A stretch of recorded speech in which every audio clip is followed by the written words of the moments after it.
maanta waxaa dalka soo gaaray wafdi ballaaran oo ka kooban 30 xubnood oo hogaaminayo madaxweynihii hore South Africa Thabo Mbeki oo ahna gudoomiyaha waxa loo yaqaano panelka AU High Level Panel for Implementation oo hadda u qaabilsan geeska Afrika iyo badda cas iyo dalalka geeska Afrika iyo dalalka ku meersan badda cas iyo khaliijka cadan wafdigu laba bari ayuu dalka joogayaa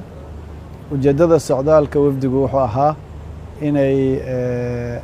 madaxda Soomaaliya kala sheekaystaan arrimo la xiriira amniga gobolka geeska Afrika iyo badda cas iyo khaliij cadan ama iskaashiga dhaqaale gobolka geeska Afrika iyo horumarka xagga siyaasadda gobolka ka jira waxay kooxdu sameyn doontaa baaritaan saddex qaybood oo saddexda madaxo aan sheegay ama saddexda mawduuc aan sheegay ku saabsan waxaa la socday iyaga khubaro Soomaaliya oo qaarkood ka qayb galaya cilmi baarista arrinta ku aadan waxayna rabaan inay dawladda Soomaaliya oo dalkii labaad oo ay booqdaan Kenya ay soo booqdeen awal